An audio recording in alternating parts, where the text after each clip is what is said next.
मैं सभी छात्रों का स्वागत करता हूं। जैसा कि आप लोग जानते हैं, इसके पहले लेक्चर में मैंने आप लोगों को इक्वेशन को सॉल्व करना बताया था कि दो वेरिएबल होंगे तब इक्वेशन को कैसे सॉल्व करेंगे। एक्स और वाई वेरिएबल, कोई भी दो वेरिएबल हो सकते हैं। यहाँ पे एक्स वाई नहीं, यू बी हो सकता है, कोई भी वेरिएबल हो सकता है। उसको सॉल्व करने के मैंने दो मेथड बताए थे। एक बताया था सब्स्टिट्यूशन मेथड, दूसरा बताया एलिमिनेशन मेथड। सब्स्टिट्यूशन मेथड ये होता है कि किसी एक इक्वेशन से हम एक्स या वाई की वैल्यू निकालेंगे, उसमें पुट कर देंगे और उसको सॉल्व कर लेंगे। फिर जो वैल्यू वहाँ से पुट की तो दूसरे वेरिएबल की वैल्यू निकल आएगी, और वहाँ से उसमें पुट कर देंगे तो दूसरे वेरिएबल की वैल्यू निकल आएगी और सॉल्व कर लेंगे। एलिमिनेशन मेथड में मैंने बताया था कि एक वेरिएबल को हटाया जाता है, एलिमिनेट किया जाता है। एक वेरिएबल हटा देंगे तो एक बचेगा, उसको सॉल्व कर लेंगे। उसके बाद किसी एक इक्वेशन में, फर्स्ट या सेकंड दो इक्वेशन होंगी, उसमें किसी एक इक्वेशन में पुट कर देंगे और उसको सॉल्व कर लेंगे। इसी के अंतर्गत आप लोगों ने जब इक्वेशन टाइप में लिखा है उसको सॉल्व किया। अब आप लोगों को कि लैंग्वेज टाइप में क्वेश्चन दिया होगा कि उसको किस प्रकार इक्वेशन बनाएं और उसके बाद कैसे सॉल्व करें। जैसा कि ये क्वेश्चन दिया है, एक आयत की लंबाई उसकी चौड़ाई से 5 सेंटीमीटर अधिक है। यदि आयत का परिमाप 40 सेंटीमीटर हो तो उसकी लंबाई और चौड़ाई ज्ञात कीजिए। यहाँ पे क्वेश्चन दिया हुआ है कि एक आयत है, उसकी लंबाई चौड़ाई की 5 सेंटीमीटर अधिक है। आयत का परिमाप दिया हुआ है, परिमाप दिया हुआ है, परिमाप दिया हुआ है। और कैसे सॉल्व करें, मैंने मान लिया लेट आयत की चौड़ाई x सेंटीमीटर, तो लंबाई कितनी हो जाएगी 5x+5, क्योंकि चौड़ाई की 5 गुनी अधिक है। तो यहाँ से आयत का परिमाप क्या होता है 2 ब्रैकेट लंबाई प्लस चौड़ाई। लंबाई x है, लंबाई x+5 है, चौड़ाई x है।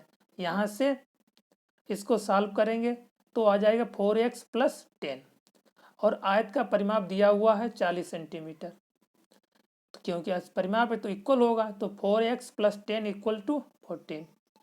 तो यहाँ से x की वैल्यू निकाल लेंगे, यहाँ से x की वैल्यू निकाल लेंगे। जब x की वैल्यू आई 7.5, जब 7.5 x की वैल्यू आई, और जो x है वो मैंने क्या माना है चौड़ाई मानी है, लंबाई कितनी मानी x+5, तो यहाँ से x की जगह पे 7.5 रख देंगे, +5 कर देंगे तो 12.5 आ जाएगा सेंटीमीटर इसकी लंबाई। देखो यहाँ से इसको सॉल्व किया एक वेरिएबल की हेल्प से, एक वेरिएबल की हेल्प से। अब इसी क्वेश्चन को सॉल्व करेंगे दो वेरिएबल। देखो आयत की मैंने मान लिया लंबाई x, चौड़ाई y। तो यहाँ पे कह रहा है आयत की लंबाई चौड़ाई से 5 सेंटीमीटर अधिक है, तो x - y = 5, क्योंकि 5 सेंटीमीटर अधिक है तो x - y = 5। और दे रखा है इसका पेरीमीटर, मतलब परिमाप दे रखा है। आयत का परिमाप क्या होता है 2 लंबाई प्लस चौड़ाई, तो यहाँ से लंबाई x है, चौड़ाई y है, और इसका परिमाप कितना है 40 सेंटीमीटर।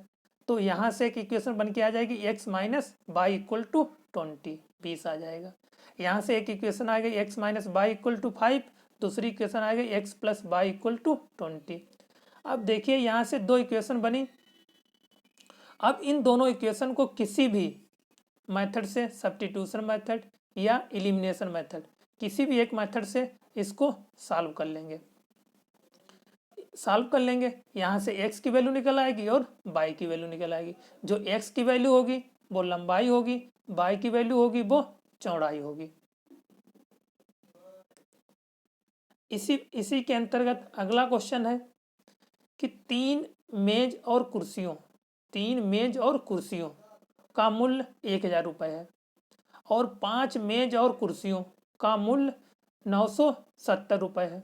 एक मेज और एक कुर्सी का अलग अलग मूल्य ज्ञात कीजिए। मतलब एक कुर्सी का मूल्य क्या होगा और एक मेज का मूल्य क्या होगा, क्योंकि यहाँ पे दिया हुआ है कि 3 मेज और कुर्सियों का मूल्य 1000 रुपये है, 5 मेज और 5 मेज और कुर्सियों का मूल्य 970 रुपये।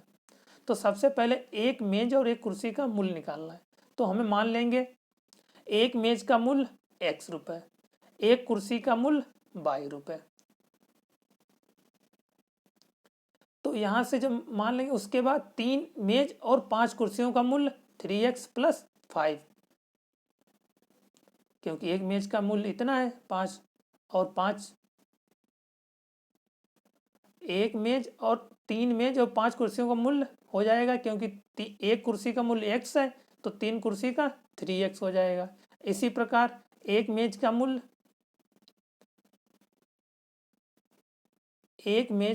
y नहीं, एक कुर्सी का मूल्य y है तो 5 कुर्सी का 5y हो जाएगा। एक मेज का मूल्य x है तो 5 मेज का मूल्य 3 मेज का मूल्य 3x हो जाएगा। यहाँ से जो इक्वेशन आ जाएगी 3x + 5 = 1000। इसी प्रकार 5 कुर्सी 2 मेज, यहाँ पे क्वेश्चन जो है वो गलत लिखा हुआ है। क्वेश्चन ये है 3 मेज 5 कुर्सियों का मूल्य 1000 रुपये। यहाँ पे 5 कुर्सियाँ हैं, 3 मेज 5 कुर्सी। क्वेश्चन को चेंज कर लीजिए, यहाँ सब लोग नोट कर लीजिए। 3 मेज 5 कुर्सियों का मूल्य 1000 रुपये है। 5 मेज 2 कुर्सियों का मूल्य 970 रुपये है। ये क्वेश्चन है, मिसप्रिंट है क्वेश्चन में। दोबारा रिपीट कर दे रहा हूँ। 3 मेज 5 कुर्सियों का मूल्य 1000 रुपये है। 3 मेज 2 कुर्सियों का मूल्य 970 रुपये है। एक मेज एक कुर्सी का मूल्य ज्ञात कीजिए, ये क्वेश्चन है। तो मैंने मान लिया मेज का मूल्य x रुपये, कुर्सी का मूल्य y रुपये। तो 3 मेज 5 कुर्सियों का मूल्य क्या हो जाएगा 3x + 5। तो ये मूल्य किसके बराबर है 1000 के बराबर है। इसी प्रकार 5 मेज 2 कुर्सियों का मूल्य 5x + 2y = 970 रुपये। यहाँ से 2 समीकरण बन जाएंगे, 3x + 5y = 1000 और 5x + 2x = 970। ये 2 समीकरण बन के आ गए। इन दोनों को आप लोग सॉल्व कर लेंगे। यहाँ से सॉल्व करेंगे कोई एक मेथड से, चाहे एलिमिनेशन मेथड लगा दीजिए या सब्स्टिट्यूशन मेथड लगा दीजिए। सॉल्व कर लीजिए तो एक मेज का मूल्य आ जाएगा 150 रुपये, एक कुर्सी का मूल्य आ जाएगा 110 रुपये। इसी प्रकार अगला क्वेश्चन दिया हुआ है, राम और श्याम की आय का अनुपात 4:3 है तथा उनके व्यय का अनुपात 4:3 है। यदि प्रत्येक 5000 रुपये मासिक बचत करता है तो उसकी अलग अलग आय बताइए। क्वेश्चन कह रहा है कि राम और श्याम की आय का अनुपात 4:3 है, उनके व्यय का अनुपात मतलब खर्च कर रहे हैं 3:2 और प्रत्येक बचत कर रहा है 5000 रुपये की बचत कर रहा है, तो उनकी आय निकालनी है। मैंने मान लिया राम की आय x रुपये है, श्याम की आय y रुपये, इनका अनुपात क्या दिया 4:3, तो x/y = 4/3, क्योंकि अनुपात दिया है। तो यहाँ से इसको सिंप्लीफाई करेंगे तो 3x - 4y = 0, ये इक्वेशन मान लेंगे पहली। अब आ जाओ यहाँ से व्यय मतलब खर्च करता है, बचत करता है कितनी 5000 रुपये की, टोटल आय कितनी है x, तो व्यय मतलब खर्च करता है x - 5000 रुपये। इसी प्रकार श्याम y - 5000 रुपये खर्च करता है। अब खर्च का अनुपात दिया है 3:2, यहाँ से x - 5000 y - 5000 = 3/2। यहाँ से एक इक्वेशन और बना लेंगे, सॉल्व कर लेंगे दोनों को क्रॉस मल्टीप्लाई करके।